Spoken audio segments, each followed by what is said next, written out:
7-8 किंवा 10-15 खोपट्यांचा समूह ज्या ठिकाणी असेल त्याला पाडा म्हणतात. असे 5-7 अगर जास्तीत जास्त 10 क्वचित 15 पाडे मिळून एक गाव होतो. एक पाडा दुसऱ्या पाड्यापासून अर्धा मैल काही ठिकाणी 2-3 मैल अंतरावर वसलेला असतो. एका गावातल्या साऱ्या पाड्यांना भेट द्यायची म्हणजे 5-6 मैलांचा फेरफटका करावा लागतो. साधारण उंचवट्यावर झाडांचा आश्रय घेऊन सावलीला हे पाडे वसलेले आहेत. अशा एका सालकर पाडा नावाच्या पाड्यावर आम्ही गेलो. येथे कारव्यांच्या किंवा बांबूंच्या काठ्यांच्या भिंती करून त्या शेणामातीने सारून तयार केलेली खोपटी आमच्या स्वागतासाठी हजर होती. वारल्यांच्या घरांना लाकूड फार कमी वापरतात. मेढी, चौकटीची लाकडे व इतर 4-6 वासे. काही खोपट्यांना एवढेही लाकूड नसते. काही खोपटी इतकी ठेणी असतात की आत जायचं म्हटले तरी वाकून जावे लागते. आमचा एक कार्यकर्ता लक्ष्मण सापट याचे घर असेच होते. मला नेहमी अगदी जपून आत बाहेर करावे लागे. बहुतेक घरे एक दालनीच आहेत, एकच दार. कुठल्याही कारव्या अगर कामट्या मोडल्या की खिडकी तयार. पावसापासून संरक्षण म्हणून काही घरांवर पेंढा तर काहींवर पळसाची पाने घालतात. कौलारू घरे क्वचितच दिसत असत. वारल्यांच्या घरात रक्षण करण्याची गरज भासावी असे काहीच नसल्यामुळे ढकलली तर कोसळून पडतील अशीच ती खोपटी होती. खोपट्याच्या भोवताली सुमारे 6 ते 9 इंच उंचीचा कडेला दगड लावून केलेला सारवलेला ओटा असे. आम्ही एका ओट्यावर जाऊन बसलो. प्रत्येक खोपट्याच्या पुढे बांबू व कामट्यांची लहान टेबलासारखी माची केली होती. त्यावर पिण्याच्या पाण्याची मडकी होती. खोपट्याच्या बाहेर लहान लहान खड्डे करून त्यात कोंबड्यांसाठी पाणी ओतून ठेवले होते. आम्ही काही वेळ बसलो तरी माणसांची चाहूल कुठेच कळेना, कोणी दिसेना. आम्ही तिथे कशाला गेलो होतो, आम्हाला काय हवे होते ते विचारायला सुद्धा कोणी येईना. पाखरांचा चिवचिवाट व कोंबड्यांचा फडफडाट सोडला तर सारा शुकशुकाट होता. थोड्या वेळाने आम्ही उठून आजूबाजूला फिरू लागलो.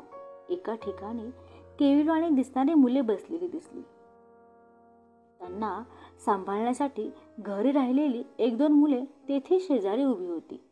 मुलांच्यामुळे व कुत्र्यांच्या भुंकण्यामुळे तेथे मनुष्यवस्तीचा भास होत होता. मी काही खोपट्यात गेले. तेथे काय दृश्य दिसले. एका बाजूला 3 दगडांची चूल, चुलीत व बाहेर ढिगभर राख. सतत चुलीवर ठेवून राब बसलेले एखादे ॲल्युमिनियमचे पातेले, 1-2 मडकी, 1-2 तवल्या. एखाद्या मडक्यात तळाशी 4 भाताचे दाणे, शिंक्यावर एक आंबील भरलेले मडके, एका तवलीत एखादे हळकुंड, 1-2 कांदे, लसणीच्या पाकळ्या, विड्या वळण्यासाठी आणलेली व कुडाला अडकवलेली आपट्याची पाने, 1.5 फूट लांबीचा एका बाजूने बंद असलेला बांबूचा पेराचा तुकडा भिंतीच्या कारव्यांना अडकवलेला होता. त्यात तंबाख म्हणजे तंबाखूची पाने किंवा तंबाखू ठेवत असत. हा बांबूचा तुकडा म्हणजे जंगलातील बरणीच होती. आम्ही खोपट्यात गेलो. बाहेर आलो. आम्हाला कोणीही अटकले नाही की तुम्ही कोण, येथे काय करता वगैरे काही विचारले नाही. ग्लानी येऊन निश्चित पडलेल्या माणसासारखा सारा पाडा निश्चित पडलेला होता. त्या खोपट्याची ती कळा, तेथे नांदणारे 18 विश्व दारिद्र्य, त्यातच भर म्हणून तेथील भयान भकास वातावरण, हे सारे पाहून मी थोडी घाबरलेच. हा भयान निर्मनुष्य पाडा आता आपल्याला घेऊन टाकणार की काय असे वाटू लागले. मन अगदी उदास झाले. एक प्रकारची हुरहुर वाटू लागली. मला वाटले आपण कुठल्या या खाईत येऊन पडलो. पुढे काय होणार? आपल्याला माघार घ्यावी लागणार काय? आपल्याला हे झेपेल काय? आम्ही सुमारे 3 मैल चालत गेलो होतो. काहीच काम साधले नाही तर उन्हातानातून परत तेवढीच रपेट करावी लागणार होती. मला चहाची फार सवय होती. पुन्हा संजान स्टेशन गाठीपर्यंत घोटभर चहा सुद्धा मिळणे शक्य नव्हते. माझा जीव अगदी रडकुंडीला आला. ध्येयावरील निष्ठा व दरिद्री लोकांबद्दलची तळमळ अविचल असल्यामुळेच मी स्वतःला सावरू घेऊ शकले. कोणीतरी वयस्क मनुष्य केव्हा तरी भेटेलच, तेव्हा पाहू काय करायचे ते, असा विचार करून कॉम्रेड दळवींनी खजुरीच्या झाडाच्या थोड्या खजुऱ्या गोळा करून आणल्या होत्या. त्या चगळत एका ओट्यावर बसलो. हळूहळू गुरांच्या व बकऱ्यांच्या मागे गेलेल्या मुलांना आम्ही तेथे असल्याची बातमी समजली. बरीच मुले आम्हाला बघण्यासाठी आमच्या भोवती जमा झाली.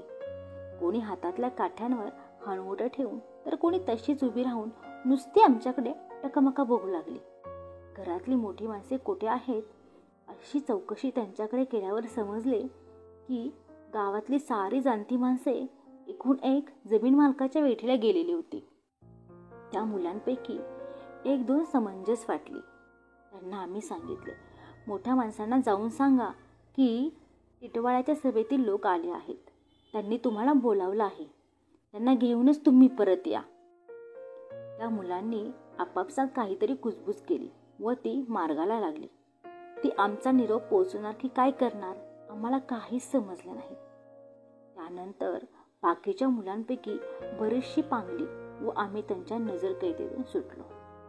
बराच वेळ गेला तरी कोणी येण्याचे चिन्ह दिसेना. त्या भयान जागेत एक एक क्षण आम्हाला तासासारखा भासू लागला. ती मुले जी गेली ती कोठे गेली, कोणाला बोलावून आणणार की तशीच कुठेतरी निघून जाणार काहीच समजेना. मध्येच उठावे, पुन्हा बसावे, पुन्हा उठावे असे करत आम्ही तिथेच घुटमळत राहिलो. चहाची तलफ जाणू लागली. दुसरे काहीच करण्यासारखे नसल्यामुळे भूक व तहान तीव्रतेने भासू लागली. मला तर ब्रह्मांड आठवू लागले. मनातली कालवाकालव दडपून जणू विशेष काहीच नाही असे चेहरे करून कॉम्रेड दळवी व मी चिकाटीने वारल्यांच्या येण्याची वाट पाहत बसलो. वारल्यांनी अगदी आमचा अंत पाहिला. कंटाळून नाईलाजाने आम्ही परत जाण्याचा विचार करत होतो. तेवढ्यात आम्ही पाठवलेली मुले व त्यांच्या मागोमाग 2-3 वारली येताना दिसले. नुसत्या लंगोट्या घातलेले, उघडे वागडे, लांब केसांचे अंबाडे बांधलेले ते वारली येताना पाहिले तेव्हा माझ्या जीवात जीव आला. त्यांना लवकर येता आले नाही, कारण मुकादम त्यांना वेठीच्या कामावरून जाऊ देईनात. टिटवाळा परिषदेतले लोक आले आहेत हे कळल्यामुळेच मुकादमाशी थोडा तंटा करून ते आले होते. त्यांच्या चेहऱ्यावर कोणतीच भावना दिसत नव्हती. ते अगदी निर्विकार दिसत होते. आमच्या जवळ आल्यावर त्यांनी त्यांच्या पद्धतीने, म्हणजे डाव्या हाताचा तळव्यावर उजव्या हाताचे कोपर ठेवून तो नाकापर्यंत उभा करून नमस्कार केला. आपापसात थोडे बोलणे व गावातल्या शाळेत, म्हणजे कुडाच्या भिंती असलेल्या एका लांबट चौकोनी झोपडीत आम्हाला घेऊन गेले. ते आमच्याशी काही बोलले नाहीत. आम्ही उभेच होतो. एकाने खोली झाडली तर दुसऱ्याने आमच्यासाठी हातरी टाकली. मी अगदी थकले होते. उडाला टेकून हातरीवर बसले. इतक्यात वारल्यांनी एक बाज आणली. मी झोपडी बाहेर झाडाखाली बाज टाकण्यास सांगितले. गावातली निदान प्रमुख मंडळींना बोलावून आणण्यास सांगितले. पण हे वारली लवकर जमणे शक्य नव्हते. सारे वारली जागोजाग वेठीला गेलेले होते. त्यांना वर्दी पोचून जमा होईपर्यंत दुपार उलटून जाईल असा अंदाज होता. जे 10-15 जण जमले होते ते हळूहळू कुडापाशी ओळीने बसले. मंडळी जमेपर्यंत काम होणार नाही हे त्यांना माहीत होते. आमच्याशी काय बोलावे ते त्यांना सुचेना. सारे जण जमेपर्यंत वेळ कसा घालवावा हा आमच्या पुढेही प्रश्न होताच. कॉम्रेड दळवी व मी आपसात बोलत होतो. थोडा चहा मिळाला तर प्रयत्न करून पाहावा म्हणून मी त्यांच्यापैकी एकाला प्रश्न केला, दादू, थोडा चहा मिळेल का? सोय होईल का? चहाचे साधन त्यांच्याजवळ काहीच नव्हते. ते विचारात पडले. एक जण म्हणाला, बाई, जेवण करणार का? जेवण करणे चहा करण्यापेक्षा त्यांना सोपे होते. त्यांच्याबरोबर त्यांच्या जेवणातले आम्हाला चालेल वगैरे आम्ही त्यांना सांगितले. बाई, आम्ही गरीब माणसं, या जंगलात काय मिळणार एवढे बोलून ते आपल्या कामाला लागले. मला वाटले चहा काही मिळणार नाही, जेवण मिळणार. पण त्यांनी जेवण व चहा दोन्हींच्या तयारीला सुरुवात केली. चहा करायचा म्हणजे त्यांच्यापुढे प्रश्न होता. त्यांच्याकडे साखर नव्हती. त्यांना जरूर लागत नसे. कोणाकडे चहाची पावडर नव्हती. गावात गाय नाही, म्हैस नाही. त्यामुळे दुधाचा थेंब मिळणे कठीण. ते आपसात बोलू लागले. चहा कसा करायचा काय र? चहा होय, सोय तर होल, पण साखर कुठं गवसल? आपल्या पायी नाही, पण पाटलाकडे थोडी खांड होवी. पाटलाकडं गोड मिळेल, पाटलाकडं गोड नाही होवा, एका शिवरायचा आणू. बाई, तुला गोडाचा चहा चालता आहे का? एकाने एका पोराला बोलावून गुळ आणायला सांगितलं. चहाची पावडर कोणाकडे मिळेल की काय याबद्दल थोडे बोलणे झाल्यावर दुसऱ्या एका पोराला भुक्की आणण्यासाठी दुकानावर पाठवले. मी विचारले, दुकान कितीचं लांब आहे? ते म्हणाले, जवळच आहे, व 2 टांगात परत ये. मागाहून आमच्या लक्षात आले की सुमारे 3 मैलांच्या परिसरात दुकान होते. मी विचार केला, यांचा 2 टांगांचा अंदाज म्हणजे 3 मैलांचा आहे. तर चहा साखरेची विवंचना संपल्यावर त्यांना दुधाची आठवण झाली. त्यांना दुधाची आठवण होणे हेच आश्चर्य होते. ते चहा घेतलास तर बिगर दुधाचा घेत. दूध पिणे त्यांना माहीतच नव्हते. काहींना तर दुधाचा चहाच आवडत नसे, उलटी येई. चहा करून प्यायचा हे त्यांच्या कधी स्वप्नात सुद्धा आले नसेल. त्यांची परिस्थितीच अशी होती की चहा आपल्यासाठी नाही ही त्यांची दृढ भावना होती. आम्हाला बिगर दुधाचा चहा चालेल असे मी त्यांना सांगितले, परंतु त्यांना ते काही पटेना. त्यांनी आणखी एका मुलाला बोलावून बकरी व्यवसायास सांगितले. गावातल्या बकऱ्या चरण्यासाठी गेल्या होत्या. बकरी व्यवसायाचे या शब्दात एखादी बकरी शोधून पकडून दूध काढून आणायचे हा सारा अर्थ सामावला होता. बकरी गवस एवढ्या शब्दात त्या पोराला सारे समजले व तो त्या कामासाठी निघून गेला.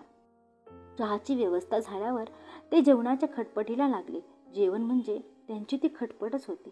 सारी जमवाजमव होऊन चहा तयार होण्यास बराच वेळ लागला. हे ओळखून मी शाळेच्या बाहेर झाडाखाली बाजेवर जाऊन पडले. कॉम्रेड दळवी झाडाखाली हातरी पसरून निजले. आम्ही दोघे अतिशय थकलो होतो. झाडाखाली गार वाऱ्याच्या झुळकीमुळे आम्हाला ताबडतोब झोप लागली. एका पळसाच्या पानावर गूळ, एकावर चहाच्या भुक्कीची पुडी, स्वच्छ पाण्याने भरलेले एक मडके, एक स्वच्छ घासलेला टोप, 3 दगड ठेवून पेटवलेली चूल अशी जय्यत तयारी करून चहा करण्यासाठी वारल्याने आम्हाला उठवले. त्यांना वाटले त्यांनी केलेला चहा आम्हाला आवडणार नाही किंवा चालणार नाही. त्यांनी केलेला चहा आम्ही घेऊ असे सांगितल्यावर त्यांना बरे वाटले व एक प्रमुख वारली चहा तयार करण्यासाठी चुलीपुढे सरसावला. काही वारली त्याच्या भोवती बसले. त्यांनी गळवण पातेले भरून पाणी चुलीवर ठेवले. त्यात तेवढा गूळ व चहाची भुक्की टाकली आणि दुधाची वाट पाहत ते बसले.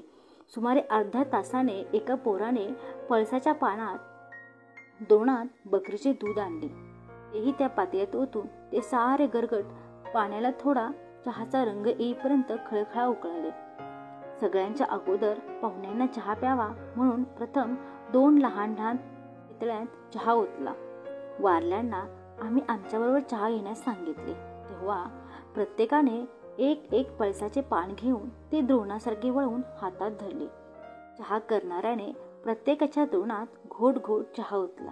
अशा प्रकारे आम्हा 10-15 माणसांची चहा पार्टी मोठ्या आनंदात पार पडली. कथा कशी वाटली ते नक्की सांगा आणि हो, चॅनलला सबस्क्राईब करायला विसरू नका. धन्यवाद.